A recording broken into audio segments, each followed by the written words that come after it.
Now let's talk about the statics, the problem of robots where we want to basically estimate the joint torques required to basically make a robot apply a contact force or apply a particular amount of movement on the object, or it could be a case where a robot is supposed to lift some body of some particular weight.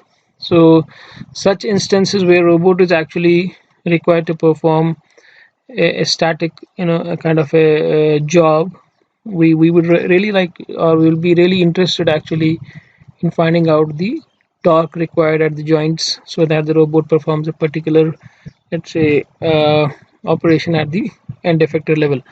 So obviously we know that robots can basically move dynamically.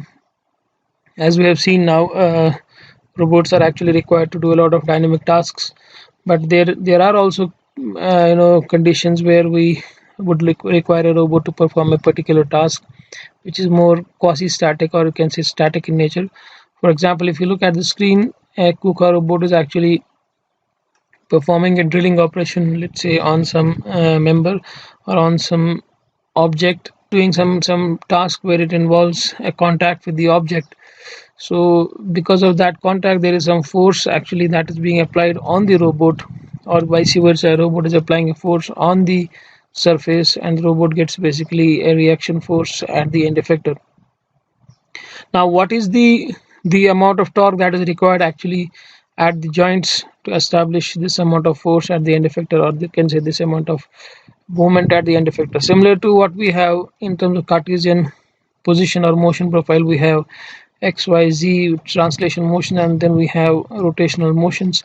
Similarly, we can have at the end effector Fx, Fy, and Fz, which could be the forces at the end effector level, and then obviously accordingly we will have the moments also at the end effector. So at this point, for example, the robot can apply a force in this direction, and maybe in this direction, and then also it can apply some moment about all three axes. So on an object it can perform these three tasks, but this can be obviously in equilibrium, or you can say in a static case we would like a robot to basically apply a particular amount of force for a particular amount of time.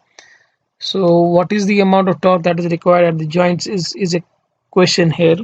We'll obviously see in dynamics that these trajectories or these things may also be moving, where we'll have a dynamic force to be implemented. So that will be seen, that we'll look at later. But in this case, we're just concerned that if a robot is supposed to apply a particular amount of force on this body or on this object, and maybe some amount of moment, what is the amount of torque that is required at the joints? And this is particularly useful for obviously the stress analysis or in the design of robots, where actually you would like to know the shape of the links that is required, because generally robots are doing some motion tasks, but they can also do some force related tasks where we call it as force control. So in those instances, basically we would like to know what is the the dimension of the robot that is required in terms of the links, the shape of the links, because the shape of the links is very important in determining basically the stresses in the links, or you can say the design of robots itself, the robot structure. Now let's see how we basically do this. Is we can basically go one by one in terms of links. So each link can be taken out, and then we can basically analyze a particular link, and we can do something called a free body and diagram analysis, where we see the forces that are acting on the link, on a particular link, and we can basically analyze it that way also, and then basically do some dot product and other things to find out the actual torque required at the joints. For example, we have a link that we have seen similar to what we have seen in the velocity analysis. So we have a link I and link I plus 1. They are connected through joints, and there is a joint also attached to link I with the previous link. So for example, robot is actually let's assume doing some supporting a load at the hand or pushing on the environment. So obviously there will be a force transmission. So the moment the robot is pushing an environment, so its end effector is being is the one that causes that pushing force, but because that is connected in the form of chain or in the form of multi bodies to the base, so obviously everything is transmitted to the base. So in this case we have force propagation from the end effector to the base, the way we had velocity propagation from base to the end effector. In this case we have force propagation because the force that acts on the end effector starts from the end and it is actually propagated to the base of the robot. So because of being a multi-body system, so can we take an advantage of doing this computation recursively, or finding out some way or an algorithm where we can actually try to basically find out these forces and moments at the joints. Now we have seen the frame attachment as has been done earlier for link I and link I plus 1. We are attaching frames at the origin of the links. So now let's assume we have a force. We define some forces, for example like this, f of I in I, so which here by definition refers to force applied on link I by I minus 1. So we don't write the previous number, but we mean by this it is a force applied on link I by link I minus 1. So now this refers to frame, so we are doing it in frame I, which is the frame of link I. Similarly we can say that let ni I represent the moment exerted on link I by I minus 1 expressed in frame I. So similarly in this case we can have this as the force exerted on link I plus 1 by the previous link, that is link I, and now it is expressed in I plus 1. And similarly this can be the moment applied on link I plus 1 by link I expressed in I plus 1. Alright, so now if we do the force balance about, let's say, this point or for this link initially, so it's simply like fi in I minus fi plus 1 in frame I, because we are doing it in same, we're confirming it to same frame, so this should be equal to 0.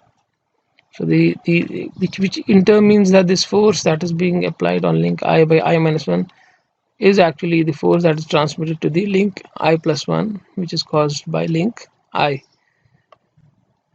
Similarly we have for moments, if we balance the moments about this point, so we have nii, which is the moment applied on link I due to I minus 1 expressed in I, minus the moment here, that is ni plus 1 expressed in I, minus we will have a force component here, so this force will also be responsible for actually producing a moment here, which is f, or you can say which is p, this p vector, which is pi plus 1 in I. So p cross f will be the moment due to this force and because of this arm length at this point. So fii doesn't have any contributions to the moment because there is no force arm for this force, so obviously there will be no contribution to this, but because of fi plus 1 it will have a tendency to actually have a moment about this point. So that's why we have this additional term coming in. This is equal to 0. So obviously you can relate this like this. This is on the RHS, again similar to this. So what we can actually say that the force exerted on link I due to I minus 1 is nothing but the force now transmitted by link I to I plus 1, or the vice versa. The force that comes from link I plus 1 is actually the force that is transmitted to the link I and similarly to the base. But for moments but for moments what we have, the moment transmitted is obviously again similar, but we have these forces actually along the, and the cross product with the link lengths, we can say for instance actually is the additional moment that actually goes in and then basically increases as we go down to the base frame. So basically the force propagates from basically I plus 1 to I, which we can say that from end effector to the base. Now this can be expressed in their own frames also. So instead of fi plus 1 in I, we can say fi plus 1 in fi in I plus 1. If it is like that, then we need a transformation matrix which transforms this force vector from this frame I plus 1 to I, which is simply like this. So this is nothing but the previous equation like this, but instead of I we have I plus 1. If we have force expressed in I plus 1, that can be transmitted back to I, so that is confirms with this notation. Sorry. Similarly with the moments, we can transmit, we can have the moments in the same frame, but that can be transferred back to the frame I to have same conformity. All right. Now the torques required at the joints obviously are mostly related to the moments. So we have the moments at the particular joint. We can take a dot product with the z vector, which actually defines the vector, the the axis of the joint, or you can say the axis about which torque actually is exerted. So obviously we'll take a dot product with this moment vector at each joint to find the torque required at the joints. And if it is a prismatic joint, so obviously there is no torque, but there is a force. So the force vector will be important there. So we can take the force, basically dot product of the force vector with the joint axis vector. This will actually lead us to the forces and torques at each joint of the manipulator, basically required to for a manipulator to exert a particular amount of force at the end effector. Alright, so let's take an example of a tooling manipulator. So we have a tooling manipulator where we want a force to be exerted by this tooling manipulator at the end effector. So, and what is the amount of torques that are required? So we'll see it. So let's say there's a force F that is applied at the end effector, and then we have tau 1 and tau 2. We need to evaluate tau 1 and tau 2 so that a particular amount of force is actually exerted at the end effector. Now there's an example in J.J. Craig. You can look at this example 5.7, where actually talks about estimation of this torque for a particular amount of force. So now if we look at this carefully, so we can basically start with the frames. So we can attach frames to the base. So initially we may attach a frame here also if we want. So this is your frame, base frame, which is x0 y0 as per the notation of Craig, and then you can attach another frame here, which is your x1 and y1, and then you can attach a frame at this joint, something like this. This is x2 and y2, and then this becomes your x3 and y3.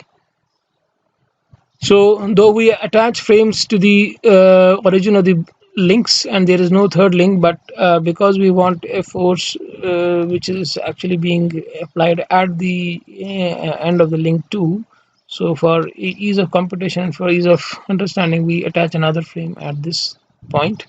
Otherwise there is supposed to be no joint at this point, but for our analysis purpose we are putting up another frame. So now it's clear. So there is a frame x1 y1 which is actually now moving with the link 1. So obviously it will make some angle theta 1 here, and then in this case we will have like this, we'll have a theta 2 here. All right, there will be no theta 3 because there is no third link or no third joint. So we have two thetas that are coming here.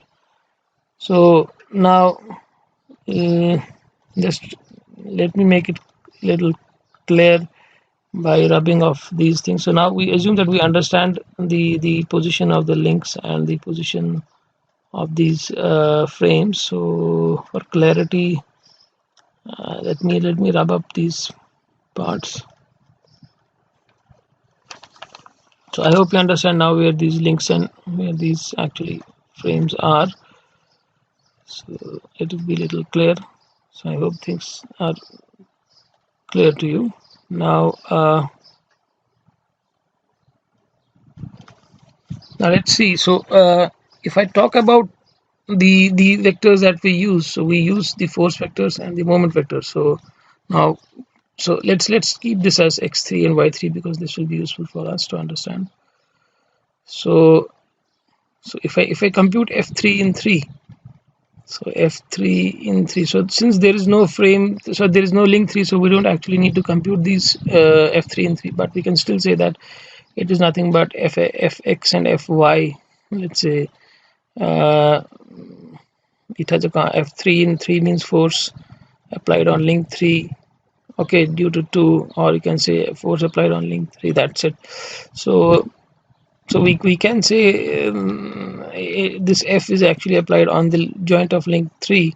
That can also be said. So this will be nothing but this will have some components. So this capital F may have, let's say, fx and fy as the components, and let's say there is no z component.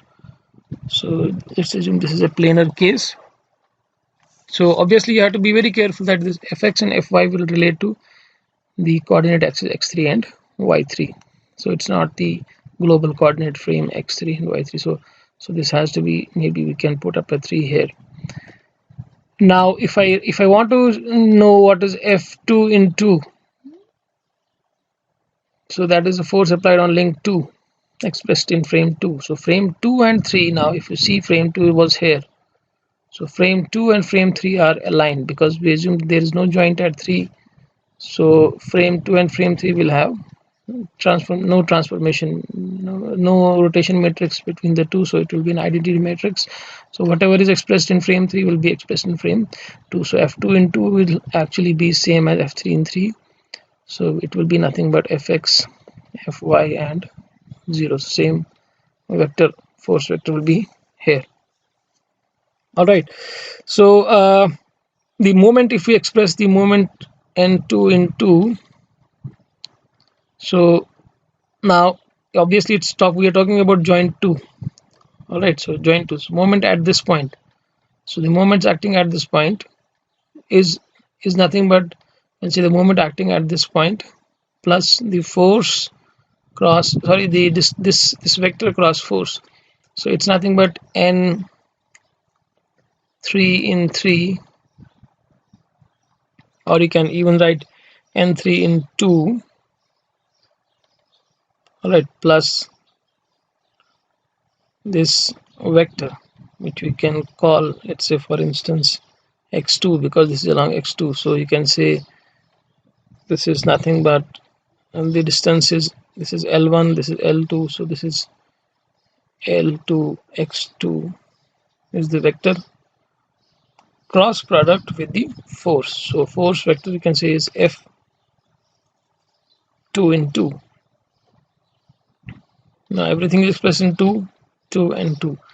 Now n3 in 2 is nothing but there is no moment acting at this point, external moment, so we assume this is 0.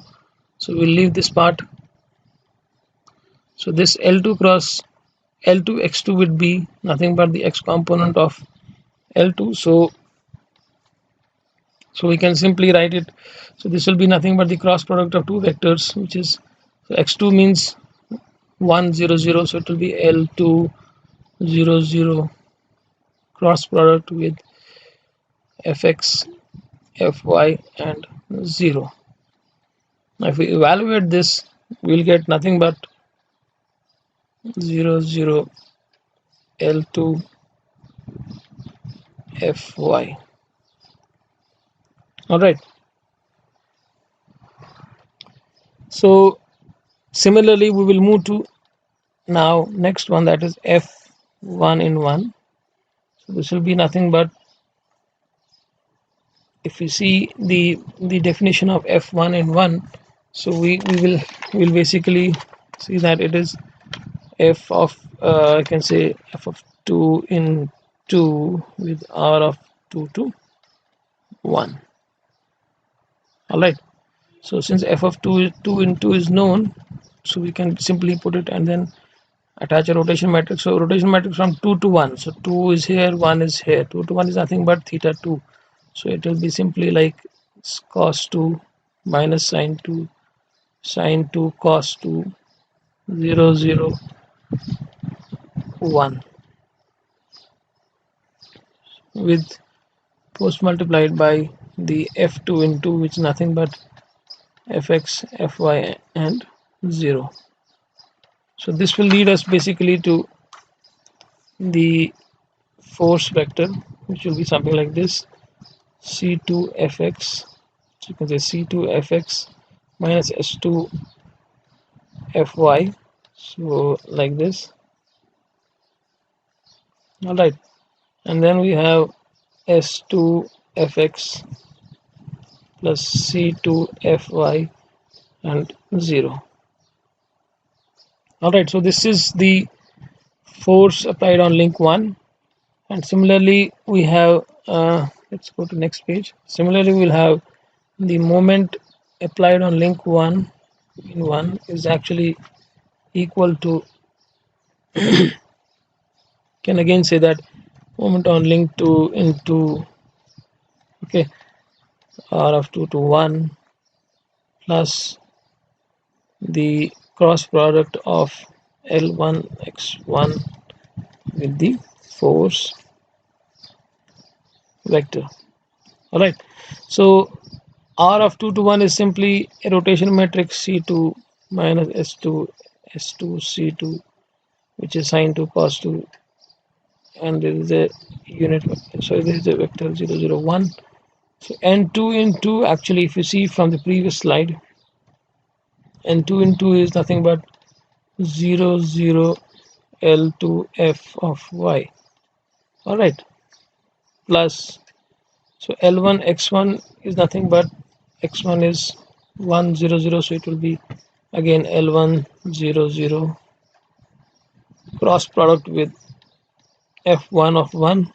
So f1 of 1 we had just found, it's nothing but C2 fx minus S2 fy, and then we have S2 fx minus, sorry, plus C2 fy and something like this. So now if you see this multiplication, so the z component only exists here, so this will again lead to null, null, and only this. So we'll have, there is no change in the this one, so this will remain same as this. Plus, now the cross product of this is nothing but, so if you see the cross product of this, so this is nothing but the vector like this, so 0 0, and then we have L1 sine 1, sorry, L1 sine 2 fx plus L1 cos 2 fy. If we add these two, we'll get nothing but 0 0 L2 fy plus L1 sine 2 fx plus L1 cos 2 fy. All right, so now if we arrange these results, that is what we had got for n2 in 2, which was equal to, and because this is all 2r robot, this is a revolute, so we don't have any prismatic case, so we will be interested in moments only. So we had got this as 0 0 L2 fy, and n1 in 1 was achieved to be 0 0 all along z axis actually. So L1 sine 1 fx, I'm sorry, L1 sine 2 fx plus L1 cos 2 fy plus L2 fy. So now torques will be simply given by tau 1 in 1 actually be equal to n1 in 1 transpose z1 in 1. So z1 in 1 is nothing but 0 0 1. So dot product of this vector and the transpose of this vector and the 0 0 1 will actually give us simply L1 sine 2 fx plus L1 cos 2 fy plus L2 fy. Similarly, tau 2 in 2 will be equal to n2 into tau z2 in 2. So that will be equal to nothing but L2 fy. We can arrange this like this: L tau 1 in 1, tau 2 in F2 like this will be equal to, so if we arrange this in such a way that we are left with Fx and Fy, then we would generally be able to write it like this. So F arrange like this, L1 sine 2, and this will remain like this. So then we'll have another component, L1 cos 2 plus L2. So in this case we'll have no component for Fx, only L2. So this is the torque at the joints for the force Fx and Fy to be applied by the end effector. So now if you look at this matrix carefully, this matrix is nothing but the Jacobian of the two-link manipulator expressed in their own frames. So we have seen this in the previous lecture also. So accordingly, Fx and Fy that we had seen actually was in the frame 3. You can even transform the Jacobian back to its the global frame, so that Fx and Fy actually represent the forces along the x and y a Cartesian axis as per the global frame. Then you will have to multiply this with the rotation matrix, actually these Fx and Fy in the global coordinate frame. So for that thing, the Jacobian would turn out to be again similar to what we had estimated for two-link manipulator. This is also Jacobian of the two-link manipulator. Jacobian in the global frame will be a little different, but in this case the results will be same. Accordingly, we'll have to then transform the forces also from that frame to the global frame. So we may have to add another rotation matrix here. So this is basically the Jacobian transpose. So in a way we can say tau is equal to J transpose F. So this is a very important relation in statics. This is now Jacobian in force domain we have just seen. So we can derive them by the principle of virtual work also, where we generally try to assume the amount of displacements go to infinitesimal, and then we can say that the work done in Cartesian levels can be equated to work done in the joint level. So which means that F dot delta x is equal to tau dot delta theta. So tau means the torque at the joints, and the corresponding displacements at the joints could be, let's say, delta theta. For a delta theta infinitesimal displacement, we can say that there will be a corresponding force exerted at the end effector, and let's say there's an infinitesimal displacement at the end effector, which is delta x. So obviously delta x is a vector which can have delta x, delta y, delta z, and maybe other components, and f also has fx, fy, fz. Similarly, tau will be tau 1, tau 2, tau 3, and all those things. In a compact form we can write it this way. Now this equation can also be written in this form. So rather than dot product, we can also write transpose. And since Jacobian was defined earlier as the transformation from the joint coordinates to the end effector coordinates, so we can maybe get this relation back and then insert this relation in the previous one, so that we get this popular relation of tau is equal to J transpose F. So this was even seen earlier in a two-link example. If we express this in base frame, so forces also have to be in base frame, and Jacobian has to be also in the base frame. Now in this Jacobian also, if we see now if we say that tau is equal to J transpose F, so which means that if I try to just manipulate here, so F is equal to then J inverse transpose tau, isn't it? Because we can multiply by J inverse transpose on both sides. This will be identity, and this will be J inverse transpose tau. So which means for a particular amount of tau, the forces at the end effector can be generated only if this Jacobian matrix is obviously invertible. So this is similar to what we have seen in the velocity analysis. So this Jacobian matrix has to be invertible, but there could be cases or there could be configurations, because Jacobian is configuration dependent. Jacobian is actually dependent on theta. So Jacobian is configuration dependent. So there could be configurations, there could be thetas where actually it will lead to some rows or columns of the Jacobian matrix to go to null, and which basically will decrease the rank of Jacobian, which will make it kind of, you can say, sometimes ill conditioned. So in those cases we will not be able to basically generate any force for a particular amount of torque. That is again singularity in the force domain. Now again these things happen similar to what we see in the kinematic, or you can say in the the velocity domain.